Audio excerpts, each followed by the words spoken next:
Welcome to the series of final term preparation. ये final term की preparation series की video है। Complete series इस चैनल के ऊपर अपलोड की जा रही है और आज की वीडियो के अंदर आपको MGT 501 की फाइनल टर्म की प्रिपरेशन के लिए लेक्चर नंबर 36 से 40 तक करवाए जा रहे हैं, जिसके मेन पॉइंट्स करवाए जा रहे हैं फाइनल टर्म की प्रिपरेशन के लिए। तो शुरू करते हैं आज की इस वीडियो को। इसमें सबसे पहले है कॉन्फ्लिक्ट। सो कॉन्फ्लिक्ट क्या है? कॉन्फ्लिक्ट का वर्ड आपने सुना है और कॉन्फ्लिक्ट को आपने देखा भी है कि कॉन्फ्लिक्ट होता है लोगों के दरमियान। सो कॉन्फ्लिक्ट असल में एक प्रोसेस होता है जिसके अंदर एक पार्टी कुछ इस तरीके से परसीव करती है, एक ऐसा महसूस करती है कि उसके जो इंटरेस्ट हैं उसकी मुखालफत हो रही है या नेगेटिवली तौर पे अफेक्ट कर रही है दूसरी पार्टी, यानी कि दूसरी पार्टियाँ तो मुखालिफ कर रही है उसके इंटरेस्ट की या फिर नेगेटिवली तौर पे अफेक्ट कर रही है दूसरी पार्टी। सो कॉन्फ्लिक्ट प्रोसेस है जिसमें लोग जो वो एग्री डिसएग्री करते हैं। जारी बात है उनकी जो ओपिनियन होती है वो अलग होती है सिग्निफिकेंट इश्यूज़ के ऊपर भी, और इसी वजह से फ्रिक्शंस हो जाती है पार्टीज़ के दरमियान, इवन के लड़ाई भी हो सकती है।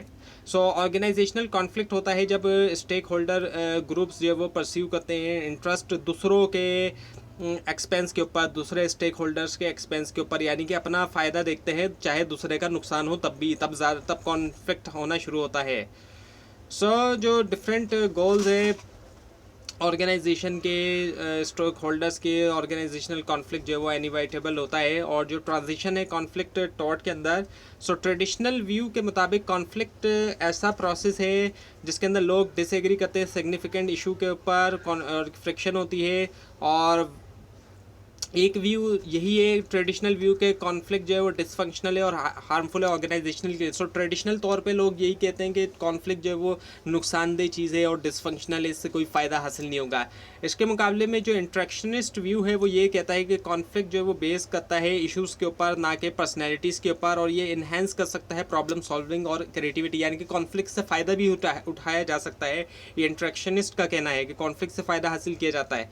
कॉन्फ्लिक्ट की भी टाइप है, कोई एक तरह का नहीं है। एक टास्क कॉन्फ्लिक्ट होता है जो कि कंटेंट और जो गोल्स होते हैं वर्क के उसके ऊपर होता है। रिलेशनशिप कॉन्फ्लिक्ट होता है जो कि बेस करता है इंटरपर्सनल रिलेशनशिप के ऊपर, लोगों के जो आपस में रिलेशनशिप होते हैं उसके ऊपर। प्रोसेस कॉन्फ्लिक्ट होता है जो कि इस चीज़ के ऊपर होता है कि कैसे। डिफरेंट टाइप्स हैं कॉन्फ्लिक्ट की। कॉन्फ्लिक्ट एंड नेगोशिएशन की हम बात करते हैं। नेगोशिएशन की बात की जाए, लोग नेगोशिएट करते हैं। एक ऐसा प्रोसेस होता है जहाँ पे दो या दो से ज़्यादा पार्टीज़ होती हैं। जारी बात है अकेले में तो कोई नेगोशिएट नहीं करेगा, दो या दो से ज़्यादा पार्टीज़ होनी चाहिए और वो जो है एक म्यूचुअली एग्रीएबल एग्रीमेंट के ऊपर पहुँचे। एक ऐसे एग्रीमेंट हो, जारी बात है जिस पे दोनों एग्री कर सकें कि एक्सचेंज करें गुड्स और सर्विसेज। और एक सर्टेन पॉइंट्स आगे कॉन्फ्लिक्ट जो है वो हर्ट करता है ऑर्गेनाइजेशन को और जो है वो सबब बनता है डिक्लाइन का, यानी कि एक हद होनी चाहिए, उससे ज़्यादा कॉन्फ्लिक्ट को बढ़ने नहीं देना चाहिए। मैनेजर्स को स्पेंड करना चाहिए टाइम बार्गेनिंग करने में, ना कि डिसीजन मेकिंग करने में, यानी कि बार्गेनिंग करें मैनेजर्स। नॉर्मली जो ट्रेडिशनल मैनेजर्स होते हैं वो क्या करते हैं कि वो सिर्फ डिसीजन मेकिंग करते रहते हैं, बार्गेनिंग करने की जगह, तो बहुत नुकसान होता है ऑर्गेनाइजेशंस को। टास्क कॉन्फ्लिक्ट होते हैं। अच्छा, टास्क कॉन्फ्लिक्ट ऐसा होता है जो कि कॉन्फ्लिक्ट होता है कंटेंट्स के ऊपर, और जो गोल्स होते हैं वर्क के। रिलेशनशिप कॉन्फ्लिक्ट बेस करता है इंटरपर्सनल रिलेशनशिप के ऊपर। और प्रोसेस कॉन्फ्लिक्ट जो है वो कॉन्फ्लिक्ट होता है कि कैसे वर्क को किया जाए, ये पीछे भी आ चुका है। वर्टिकल कॉन्फ्लिक्ट जो होता है ये होता है ग्रुप्स के दरमियान जो डिफरेंट लेवल्स के ऊपर होते हैं ऑर्गेनाइजेशन के, इसी वजह से इसको वर्टिकल कहा जाता है क्योंकि डिफरेंट लेवल्स की बात हो रही है। जबकि हॉरिजॉन्टल कॉन्फ्लिक्ट जो होता है ये डिपार्टमेंट्स के दरमियान होता है या ग्रुप्स के दरमियान होता है सेम लेवल पे, या तो डिफरेंट डिपार्टमेंट्स के दरमियान होगा या फिर जो सेम लेवल के ऊपर ग्रुप्स होंगे उनके दरमियान होगा horizontal conflict. Now the power, अब हम पावर की बात करते हैं। तो पावर सब जानते हैं कि पावर क्या है, लेकिन पावर की डेफिनेशन लोगों को नहीं आती। पावर क्या है? Is the ability of one person to influence another and is not limited to managers, यानी कि एक ऐसी एबिलिटी होना, ऐसी सलाहियत होना है कि एक शख्स दूसरे को इन्फ्लुएंस कर रहा है और वो मैनेजर्स तक भी लिमिटेड नहीं है, यानी कि ज़रूरी नहीं है कि वो मैनेजर हो जो इन्फ्लुएंस कर रहा है दूसरे को। उसके पास पावर है और पावर कई तरीक़ों से आ सकती है। तो एक शख्स दूसरे को इन्फ्लुएंस कर रहा है तो वो जो है पावर है उसके पास। जब भी वो इन्फ्लुएंस कर रहा है तो पावर से मुराद ये कि एबिलिटी होना एक शख्स की कि वो दूसरे को इन्फ्लुएंस कर सके, और जाहिर बात है ज़रूरी नहीं है कि वो मैनेजर ही हो। Power, influence and authority. Power तो जाहिर बात है यही है कि इन्फ्लुएंस करना, लेकिन ये सेम नहीं है अथॉरिटी से। अथॉरिटी का मतलब यही होता है कि ऐसी पावर जो कि पार्टिकुलर पोजीशन की वजह से है। पोजीशन की वजह से पावर होना अथॉरिटी है, जब तक वो पोजीशन है तब तक वो पावर है, अदरवाइज़ नहीं है। पावर और अथॉरिटी में फ़र्क है। पावर ऐसे शख्स के पास भी हो सकती है जिसके पास कोई अथॉरिटी ना भी हो।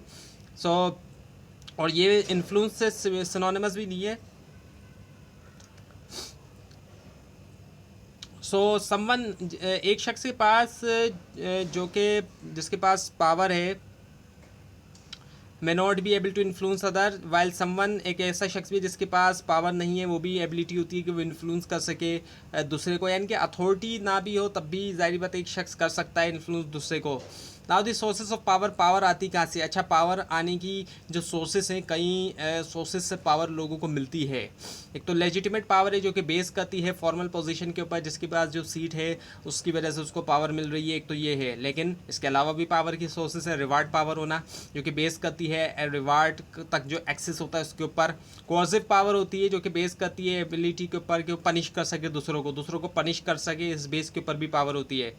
और इसके अलावा एक्सपर्ट पावर जो बेस करती है पर्सनल एक्सपर्टीज़ और नॉलेज के ऊपर। एक शख्स कोई किसी भी चीज़ का एक्सपर्ट है, उसके पास भी एक पावर है। रेफरेंट पावर होती है जो कि बेस करती है लोगों की जो अट्रैक्टिवनेस होती है दूसरों के साथ, एक दूसरे का रेफरेंस जो लोग यूज़ करते हैं। So advantage and disadvantages of power. So power के फ़ायदे और नुकसान दोनों ही हैं। ज़ाहिर बात है पावर ज़रूरी है ऑर्गेनाइजेशन में, क्योंकि ये हेल्प करती है मैनेजर को फुलफिल करने के लिए जो उनकी लीडरशिप रिस्पॉन्सिबिलिटी है, अपनी रिस्पॉन्सिबिलिटी को पूरा करने के लिए उनको पावर की ज़रूरत पड़ती है। और ये एम्प्लॉयज़ को भी हेल्प करती है इन्फ्लुएंस करने में दूसरों को, ताकि परस्यू किया जाए जो ऑर्गेनाइजेशनल और पर्सनल गोल्स होते हैं उनको। और डिसएडवांटेज उसका क्या है? मेन जो डिसएडवांटेज है वो इसका मिसयूज़ और एब्यूज़ होता है, जो कि हार्म कर सकता है इंडिविजुअल्स को भी, ऑर्गेनाइजेशन को भी। और हमारे यहाँ देखने में आता है कि पावर का किस तरह से मिसयूज़ किया जाता है और उसी के नतीजे में जो ऑर्गेनाइजेशंस होती हैं वो तबाह हो जाती हैं। सो जहाँ पर भी पावर का मिसयूज़ किया जाएगा वो इदारे तबाह हो जाते हैं। पावर करप्शन की हम बात करते हैं तो ये तब होती है जब किसी के पास बहुत ज़्यादा पावर होती है लेकिन वो अकाउंटेबल नहीं होता। अब कई सारे इदारे ऐसे हैं जहाँ पर पावर दी गई है लोगों को लेकिन वो अकाउंटेबल नहीं है, तो उसकी वजह से क्या होता है कि पावर करप्शन होती है। और इससे नतीजा क्या निकलता है कि अब्यूज़ करना पावर का पर्सनल गेन के लिए, यानी कि ज़ाती मफादात के लिए पावर का इस्तेमाल किया जाता है। Now the politics in organisation. अब पॉलिटिक्स हर जगह होती है, ऑर्गेनाइजेशन के अंदर भी होती है। सो ऑर्गेनाइजेशनल पॉलिटिक्स जो है वो एक्टिविटीज़ होती है जो कि अलाउ करती है और लोगों को ऑर्गेनाइजेशन के अंदर के वो अचीव करें goals without going through formal channels, यानी कि जो फॉर्मल चैनल बना हुआ है, एक प्रोसेस बना हुआ है ऑर्गेनाइजेशन के अंदर, उससे गुजरे बगैर वो अपने वो गोल्स को अचीव कर रहे होते हैं। तो चाहे पॉलिटिकल एक्टिविटी हेल्प करे या हर्ट करे ऑर्गेनाइजेशन को, फ़ायदा दें या नुकसान दें, डिपेंड करता है कि पर्सन के जो अपने गोल हैं वो कंसिस्टेंट हैं ऑर्गेनाइजेशनल गोल के साथ या नहीं। अगर एक शख्स ऑर्गेनाइजेशनल गोल के मुताबिक चलता है तो फिर तो फ़ायदा है, अदरवाइज़ ऑर्गेनाइजेशन को नुकसान होगा। पॉलिटिकल टैक्टिक की बात करें तो पॉलिटिकल टैक्टिक्स जो है वो एक्टिविटीज़ होती हैं जो कि फॉल करती है आउटसाइड स्टैंडर्डाइज फॉर्मल प्रोसेसेस से ऑर्गेनाइजेशन के। और 4 टाइप्स ऑफ पॉलिटिकल टैक्टिक्स जो है वो हैं: बिल्डिंग रिलेशनशिप का होना, कंट्रोलिंग रिसोर्सेज का होना, इमेज मैनेजमेंट और ब्लेम और इंग्रेटिएशन का होना। So power and conflict in context की अगर हम देखते हैं तो पावर ऑफ पॉलिटिक्स जो है जारी बात है लिंक है स्ट्रेटजी के साथ, स्ट्रक्चर के साथ, कल्चर के साथ भी। और जो डेवलपमेंट और इम्प्लीमेंटेशन है ऑर्गेनाइजेशन के मिशन की स्ट्रेटजी और गोल जो कि इंटेल करता है कि मच अनसर्टेनिटी है, यानी कि गैर यकीनी जो सूरत हाल है जो कि बनाता है स्ट्रेटजिक प्लानिंग प्रोसेस जो है राइट जो है पॉलिटिकल एक्टिविटी के लिए। एम्प्लॉई राइट की हम बात करते हैं तो अलाउ करता है उनको कि वो इंगेज हों ऐसे कंडक्ट के अंदर जिसको प्रोटेक्शन मिलती है लॉज से और सोशल सेंक्शन से। और फेडरल और स्टेट गवर्नमेंट जो है उनके पास इनेक्टेड लॉज हैं जो कि देते हैं एम्प्लॉयज़ को स्पेसिफिक प्रोटेक्शन उनके रिलेशनशिप के अंदर उनके एम्प्लॉयर के साथ। स्टैट्यूटरी राइट की बात करते हैं तो जो की स्टैट्यूटरी राइट हैं ये पाए जाते हैं लॉज के अंदर, जैसे कि सिविल राइट एक्ट्स के अंदर, ऑक्यूपेशनल सेफ्टी और जो हेल्थ एक्ट है, इसके अलावा नेशनल लेबर रिलेशन एक्ट जो होते हैं। नाउ दी कॉन्ट्रैक्चुअल राइट की हम बात करते हैं। सो रिटन एम्प्लॉयमेंट कॉन्ट्रैक्ट जो कि डिटेल होती है जिसके अंदर टर्म्स जो है एम्प्लॉय रिलेशनशिप की। और अदर राइट्स की बात किया है तो स्टैट्यूटरी और कॉन्ट्रैक्ट राइट्स से आगे एम्प्लॉयज़ के पास राइट होते हैं एथिकल ट्रीटमेंट का, लिमिटेड फ्री स्पीच का और लिमिटेड प्राइवेसी का। डिसिप्लिनिंग एम्प्लॉयज़ की हम बात करते हैं। सो एम्प्लॉय डिसिप्लिन एक टूल होता है जो कि मैनेजर यूज़ करते हैं कम्युनिकेट करने के लिए, एक नीड जो है कम्युनिकेट करने के लिए, एक जो कि ज़रूरत है चेंज करने के लिए बिहेवियर। ट्रेडिशनली इस तरह के डिसिप्लिन को परफॉर्म करते हैं सुपरवाइज़र, लेकिन जब टीम्स जो है वो यूज़ होती हैं सो ये जो है टीम की रिस्पॉन्सिबिलिटी हो सकती है। सो 2 डिफरेंट अप्रोचेस हैं डिसिप्लिन के लिए जो कि वाइडली यूज़ होती हैं। इसमें प्रोग्रेसिव डिसिप्लिन, पॉजिटिव डिसिप्लिन आ जाता है। विजिल ब्लोइंग होती है एक ऐसी सिचुएशन जिसके अंदर एम्प्लॉय नोटिफाई करता है अथॉरिटीज़ को जो कुछ गलत हो रहा है, यानी कि वो बताता है कि ये गलत हो रहा है ऑर्गेनाइजेशन के अंदर, इसको हम विजिल ब्लोइंग कहते हैं। और डिसिप्लिन की बात की जाए, एक ऐसा प्रोसीजर होता है जो कि करेक्ट करता है या फिर पनिश करता है सबऑर्डिनेट को because a rule of procedure has been violate. सो जाहिर बात है डिसिप्लिन किया जब होता है कहीं पर, तो वहाँ पर क्या होता है कि जो भी सबऑर्डिनेट है, जो भी एम्प्लॉय होता है, उसको उसने कोई भी गलत किया है, ज़ाहिर बात है किसी भी रूल ऑफ प्रोसीजर की वायलेशन की है, ख़िलाफ़ वर्जी अगर की गई है, तो उसके बदले उसको या तो सही किया जाएगा कि मतलब तुमने जो गलत किया इसको ठीक करो, या फिर उसको सज़ा भी दी जा सकती है। और डिसिप्लिन प्रोग्रेसिव डिसिप्लिन होता है और पॉजिटिव होता है। प्रोग्रेसिव के अंदर क्या होता है कि डिसिप्लिनरी एक्शन कुछ इस तरीके से होते हैं कि मिनिमम पेनल्टी जो है अप्रोप्राइट होती है टू दी ऑफेंस इम्पोस्ट के लिए, यानी कि बढ़ाया जाता है एक तरह से, शुरू में कम फिर बाद में जो है वो सज़ा बढ़ा दी जाती है। और पॉजिटिव डिसिप्लिन के अंदर एम्प्लॉय को एनकरेज किया जाए एम्प्लॉय को कि मॉनिटर ख़ुद के बिहेवियर को, अपने ख़ुद के बिहेवियर को वो देखें और अज्यूम करें रिस्पॉन्सिबिलिटी ख़ुद के एक्शंस के लिए।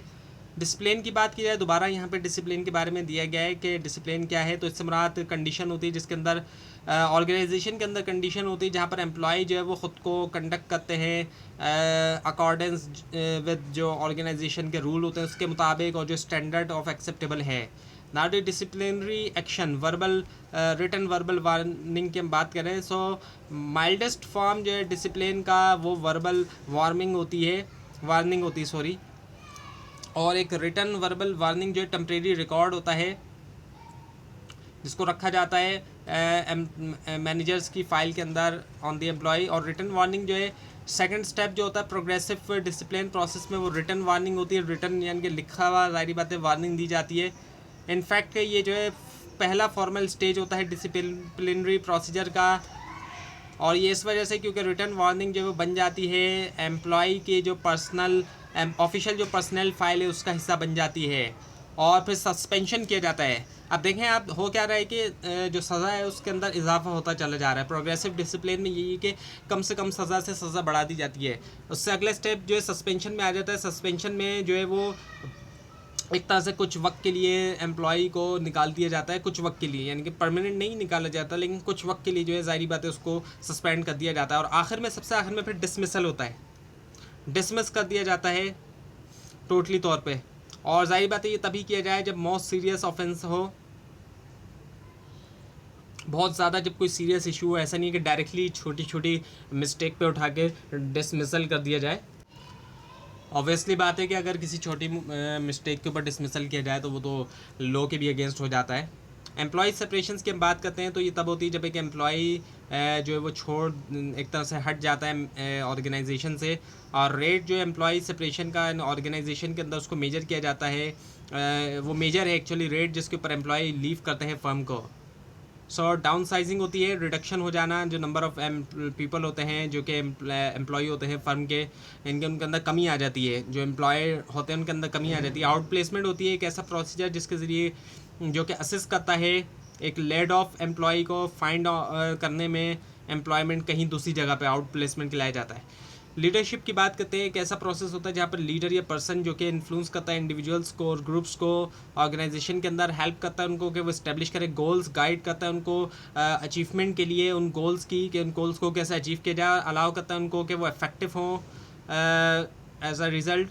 सो फाउंडेशन और ट्रेड्स की हम बात करें लीडरशिप की, सो लीडरशिप ट्रेड्स के अंदर रिसर्चर्स ने जो स्टडी किया है जो ट्रेड है सक्सेसफुल लीडर के बहुत सालों के लिए एक अफोर्ड के अंदर के आइडेंटिफाई करें सेट ऑफ कोर ट्रेड्स जो कि प्रेडिक्ट करता है success as a leader. So participative और ऑटोक्रेटिक स्टाइल, दो तरह के स्टाइल हैं। लीडर जो है वो या तो पार्टिसिपेटिव भी हो सकता है, ऑटोक्रेटिक भी होता है। ऑटोक्रेटिक जो है वो सॉल्व करता है प्रॉब्लम और वो डिसीजन करता है खुद से, ऑटोक्रेटिक सब काम खुद से कर रहा होता है। जबकि पार्टिसिपेटिव जो होता है वो क्या करता है, पार्टिसिपेशन अलाउ करता है सबऑर्डिनेट की, ग्रुप में रहते हुए ज़ाहिर बातें शेयर करता है प्रॉब्लम जो है सबऑर्डिनेट के साथ एज अ ग्रुप भी और मिल के भी, कि वो जनरेट करें, इवेल्यूएट करें अल्टरनेटिव और वो पहुँचे एक सोल्यूशन तक पहुँचे। सो सिचुएशनल थ्योरीज ऑफ लीडरशिप की हम बात करते हैं तो फिडलर्स कंटिजेंसी थ्योरी ऑफ लीडरशिप है। फिडलर ने यूज़ किया एक least preferred co-worker scale major करने के लिए कि क्या लीडर जो कि लीनियंट था इवेल्यूट करने में एसोसिएट जिसको he she least like working, जो कि लीस्ट लाइक किया उसने working with was more likely or less likely to have a high producing. Simple word में बात की जाए तो ये थ्योरी ये बताती है कि एक लीडर के लिए अगर वो इफ़ेक्टिव है तो उसका जो लीडरशिप स्टाइल है वो लाजमी तौर पे फ़िट होना चाहिए, जो सिचुएशन है उसके मुताबिक फ़िट होना चाहिए। और पाथ गोल लीडरशिप थ्योरी की बात करें सो जिसको डेवलप किया हाउस ने, ये जो बेस करती है एक्सपेक्टेंसी थ्योरी के ऊपर, जो कि बताती है कि क्या जो एक पर्सन है वो मोटिवेट होता है, वो डिपेंड करता है कि वो ये बिलीव रखता है कि उसके पास एबिलिटी की अकम्प्लिश किया जाए टास्क को और उसका जो डिज़ायर है करने का। और लीडर मेंबर एक्सचेंज थ्योरी की हम बात करते हैं तो लीडर मेंबर एक्सचेंज थ्योरी बताती है कि लीडर जो है वो यूज़ कर सकते हैं डिफरेंट स्टाइल डिफरेंट मेंबर्स के साथ सेम वर्क ग्रुप के, और जो फॉलोअर्स होते हैं वो फॉल करते हैं या तो इन ग्रुप के अंदर या फिर आउट ग्रुप के अंदर, जो कि रिलेट करने में लीडर से। Now the situational leadership model, situational leadership जो मॉडल है ये बताता है कि एक लीडर को अडॉप्ट करना चाहिए उसका लीडरशिप स्टाइल जिसके अंदर डेलीगेटिंग, पार्टिसिपेटिंग, सेलिंग या टेलिंग आता है to the task. So leadership की बात की जाए, अब दोबारा यहाँ पे दिया गया कि लीडरशिप के बारे में। सो ये प्रोसेस है जहाँ पर लीडर इन्फ्लुएंस करता है इंडिविजुअल्स को, ग्रुप्स को, एक ऑर्गेनाइजेशन में। और ट्रस्ट की बात की जाए तो ये पॉजिटिव एक्सपेक्टेशन है that another will not act opportunistically, यानी कि दूसरा जो है वो एक्ट नहीं करेगा अपॉर्चुनिस्टिकली तौर पर। और अगर विजन की बात की जाए, एक जनरल स्टेटमेंट होता है ऑर्गेनाइजेशन की इंटेंडेड डायरेक्शन का, जो कि वोक करता है पॉजिटिव इमोशनल फीलिंग जो है ऑर्गेनाइजेशनल मेंबर में। सो विजन जो है वो विजन वैसे क्या करता है, एक डिस्क्राइब करता है कि ऑर्गेनाइजेशन जो है वो क्या बनेगी फ्यूचर के अंदर। तो ये थी आज की वीडियो। आपको इस बार में कोई क्वेश्चन है खासतौर पर इसमें कोई मिस्टेक दिखाई तो ज़रूर हाईलाइट कीजिए, और इस पूरी सीरीज़ को देखने के लिए और फाइनल टर्म एग्जाम्स की प्रिपरेशन के लिए इस चैनल को सब्सक्राइब कीजिए, बेल आइकन के ऊपर क्लिक कीजिए। Thanks for watching this video and best of luck for your exams.